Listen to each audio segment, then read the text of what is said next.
салом, хабарҳои радиои озодиро аз рӯзи чоршанбе 13 май ман Хиромон Бақозода тақдим мекунам. Садсарбози нерӯҳои ҳавобурд ё десанти Русия ба таври истирорӣ вориди Тоҷикистон мешаванд. Ин тадбир дар чаҳорчоби тафтишоти ногаҳонии нерӯҳои созмони паймони амнияти дастаҷамъӣ сурат мегирад. Вазорати дифои Русия гуфтааст, ки ин нерӯҳо бо зирехпӯшу ҷангавзорҳо тариқи ҳавопаймо ба Тоҷикистон интиқол дода мешаванд. тафтиши ногаҳонии нерӯҳои кишварҳои узв бо қарори шӯрои амнияти ин созмон оғоз ёфт.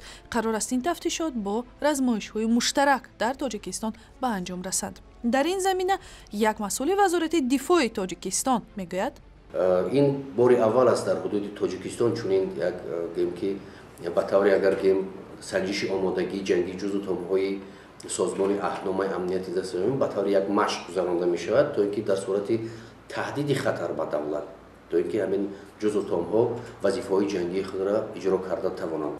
ба ҳайати нерӯҳои созмони паймони амнияти дастаҷамъӣ воҳидҳои низомии Арманистон, Беларус, Русия, Қазоқистон ва Қирғизистону Тоҷикистон шомил ҳастанд.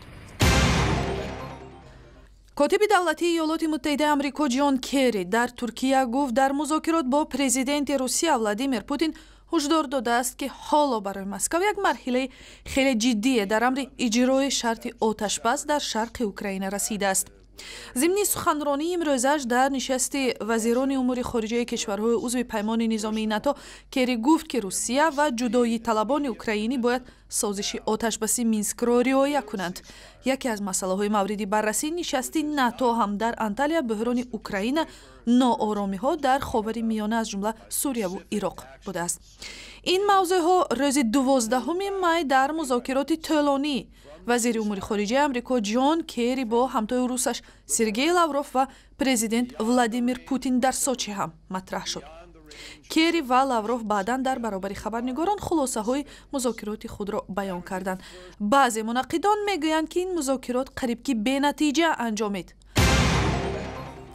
Сироҷиддин Аслов, вазири умури хориҷаи Тоҷикистон, гуфт, ҳукумати Тоҷикистон аз таҷаммуи толибон ва ҷангҳо дар шимоли Афғонистон бисьёр нигарон аст, вале умедвор аст нерӯҳои афғон ҷангҷӯёни толибро шикаст медиҳанд ва оромиро ба минтақа бармегардонанд.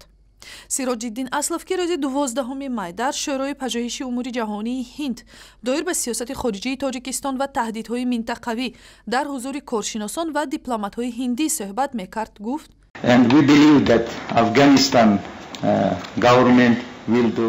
мо бовар дорем, ки ҳукумати Афғонистон тамоми кӯшишро мекунад, ки ин ҳамлаҳо ба зидди мардуми афғонро хотима бидиҳад, зеро имрӯз артиши Афғонистон мисли артиши 10 ё 15 соли пеш нест.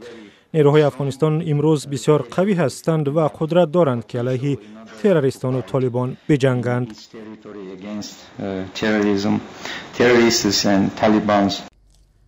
айни замон ба гуфтаи Сироҷиддин Аслов, Тоҷикистон барои посбонии марзҳояш нерӯ ва қувваи кофӣ дорад ва иҷозат намедиҳад, ки толибон ва дигар гурӯҳҳои террористӣ ба кишвар ва аз ҷумла ба минтақаи Осиёи марказӣ ворид шаванд.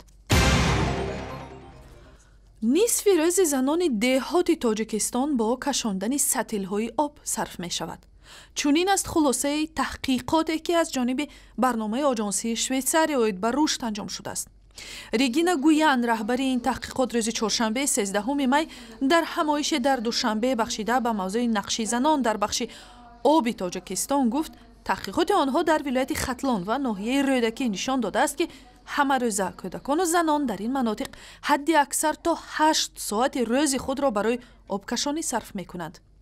ин амал ҳам ба сиҳати занон ва ҳам ба таҳсили кӯдакон таъсири манфӣ мерасонад, мегӯянд пажӯҳишгарон.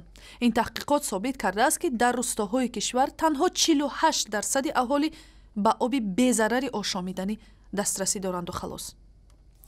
ин хабар ба шакли муфассал дар сайти интернетии радиои озодӣ, шабакаҳои иҷтимоӣ Facebook, Twitter, YouTube ва ҳам замимаи радиои озодӣ барои телефони ҳамроҳ дастрас аст.